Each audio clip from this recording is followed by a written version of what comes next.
So let's talk about oppression. So sometimes when we hear the word oppression, we may think that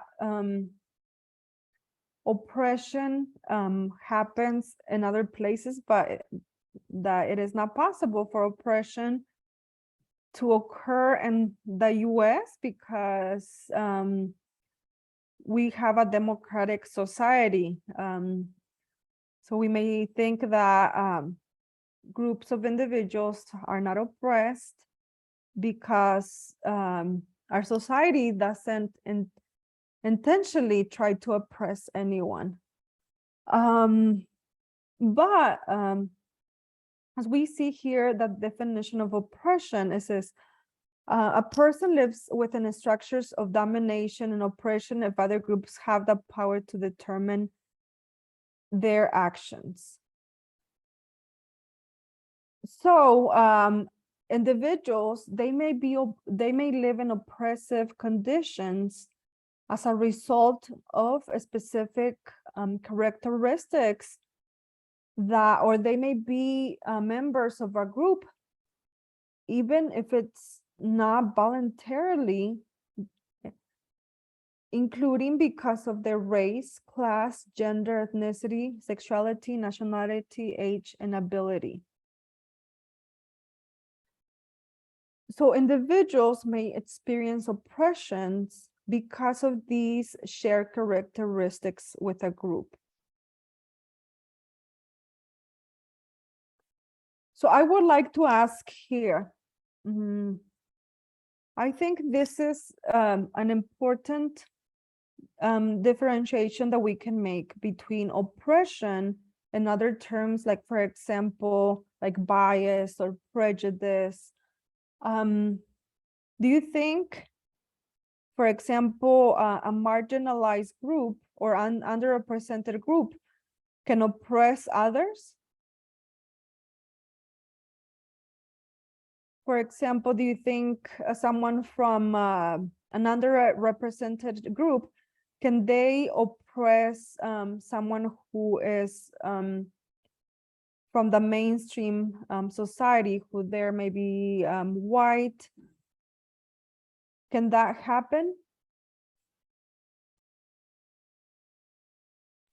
I want to say yes. Can you explain, Frankie? Um, Why you think? my my significant other's mother used to live in Arizona, and her significant other was Native American, and she lived on the reservation, and they used to say a lot of mean things to her. They used to bully her. They used to be really mean to her because she was a so-called white girl and stuff. Okay, yeah, that's a good example. Well, actually, what based on the definition of oppression, they say that someone who is from a more privileged group, from the majority or mainstream society, or from the majority group, they cannot be oppressed because oppression is based on is done systematically.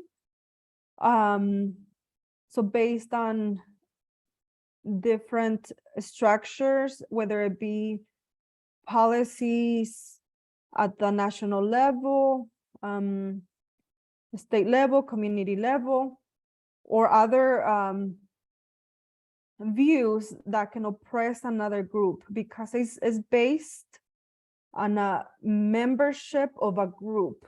So that's why they say that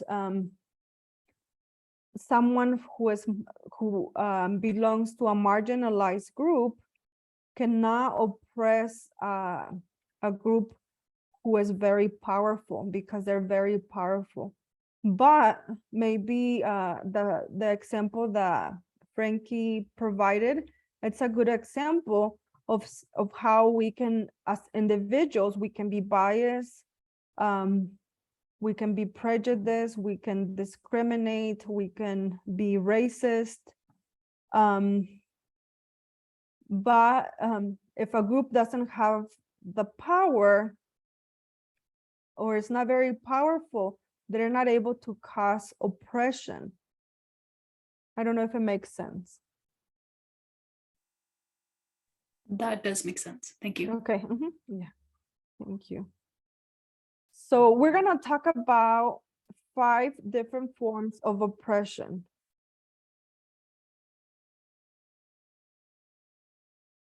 So one form, well, it's exploitation, another one is marginalization, another one is powerlessness, another one is cultural dominance and violence. So let's go more in depth on each one of these.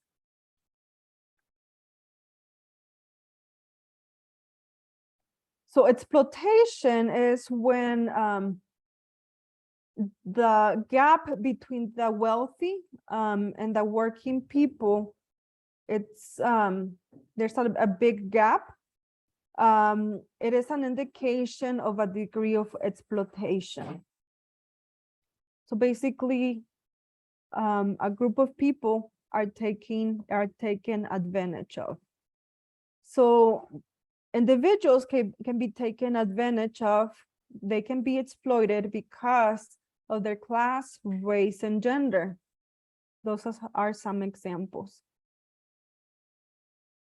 So for example, in the previous class, you worked on a case study in which an immigrant woman in a way was exploited because of her different identities, including maybe her immigration status, being a woman, being from the working class. So in that situation, she was exploited, and maybe some people are exploited because they feel powerless. They feel that they don't have the power to do anything about their situation or the way that they are treated. Like I said, I'm an immigrant myself, and I lived in Indiana, and I know that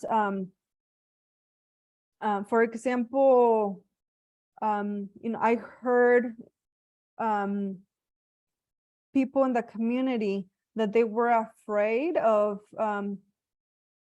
speaking up and confronting their employers about different situations, whether that be that they were not maybe paid overtime, or maybe that they were ill. And also when we, for example, did the interviews in Doña Ana County, New Mexico during the COVID-19 pandemic, people in the community talked about how migrant workers, they were afraid of also speaking up about some of the situations during COVID-19, during the COVID-19 pandemic, because they were being forced to work because they were considered essential workers, and yet they didn't have insurance, and if they were ill, they still preferred to go to work because they were afraid of losing their jobs. So again, they were being exploited. So that's an example of oppression. Yeah, in those cases, I should mention that, for example, some of them mentioned that they were afraid that because of their immigration status, they would also maybe again lose their jobs, or that they wouldn't be able to find another job, or that they would be even sometimes reported to immigration authorities. Marginalization. So marginalization happens when basically someone is shut out or shunned. Right here it says from the labor market, but it can be from society, because they do not possess the skills or characteristics that their employers or society is looking for. So they're not valued in society. They're seen as not valuable and not worthy. And these could include the mentally disabled, mentally ill. And I provide other examples here. For example, Black and Latino youth, maybe they may be seen as not having aspirations for their future. Native Americans, they're marginalized, perhaps because they may not have as many opportunities to develop marketable skills. People in prison. Again, we already talked about incarceration and the high incarceration rates among African American men. So upon being released also from incarceration, they face marginalization because they're seen as felons, and people don't want to give them an opportunity. And that could include even to get housing and to obtain employment.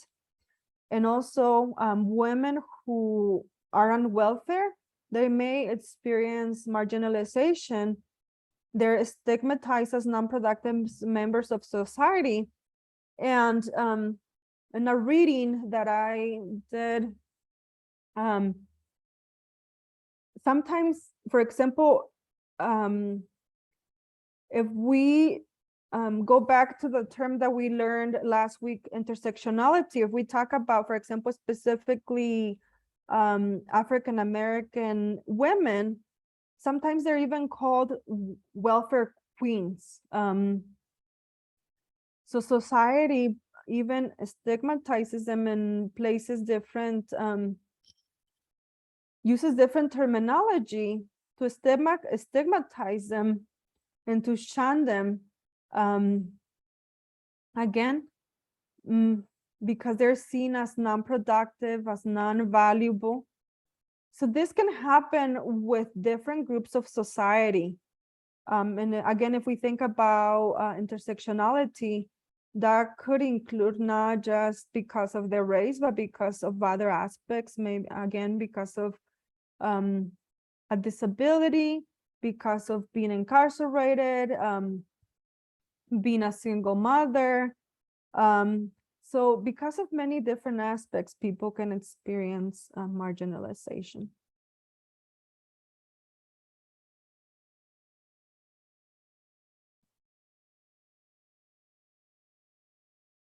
So powerlessness. So again, in the first slide where I talked about exploitation, I talked about also powerlessness. So here is referring to workers. So people or workers may experience powerlessness because they are shut out from decisions that affect their conditions of employment. So in contrast to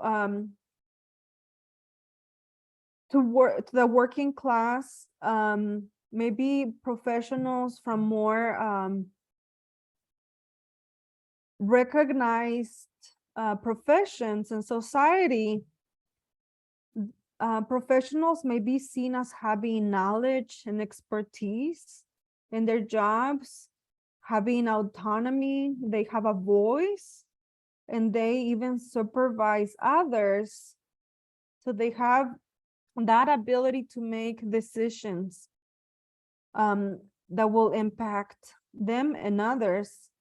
And again, they have a social status, so they are seen as to have control in their lives. But again, many people, not just in the work experience, but in other parts of society, they are not given a voice, respect, a social status. They are not seen as having expertise.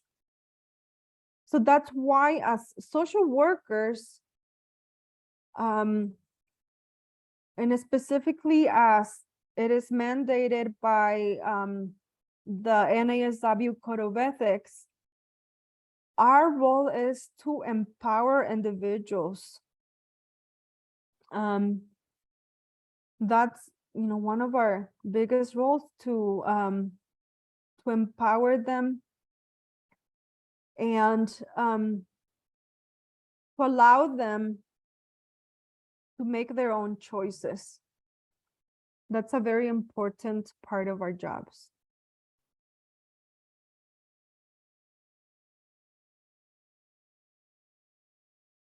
So what is then cultural dominance?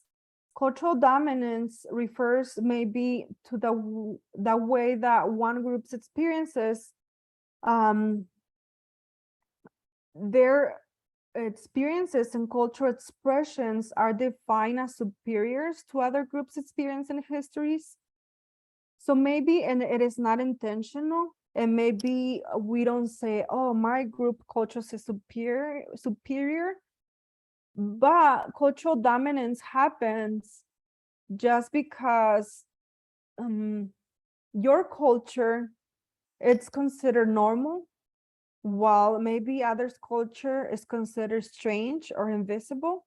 So that's how cultural dominance happens.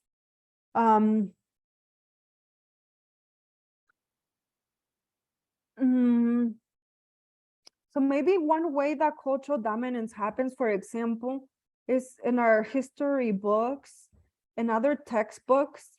Do we really incorporate the experience of individuals from different backgrounds, from underrepresented and marginalized backgrounds? Or do we only include the experience of those from mainstream society? And that also is true, for example, in social media and movies. Only the majority culture is represented. Do any of you want to mention another example of maybe how cultural dominance happens in our school systems, in society, and social media, and movies? Do you want to take mention, maybe, if you have an example?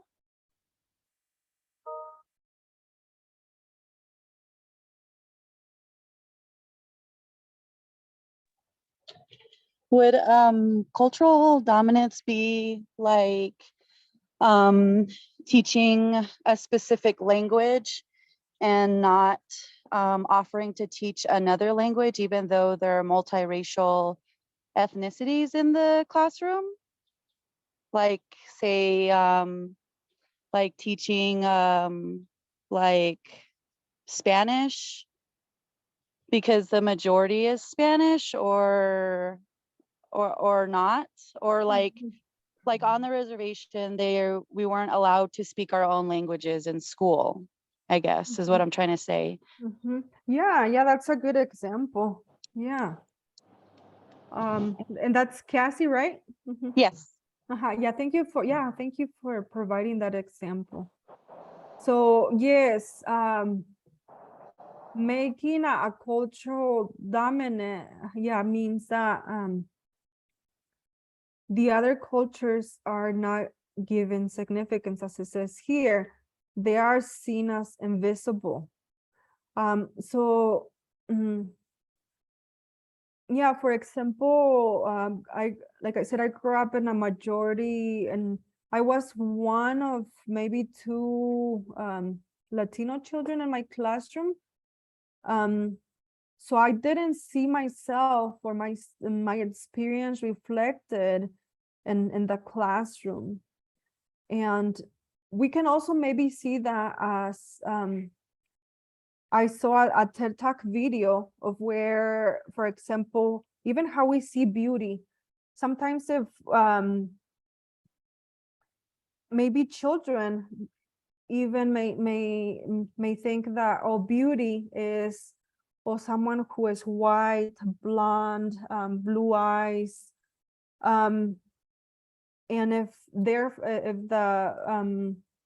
child is African American, for example, or Hispanic, they might not see themselves as beautiful because that's what society says. So there are many examples of cultural dominance that can be related to beauty. It can be related to language. It can be related to culture. So yes, again, those are some of the examples.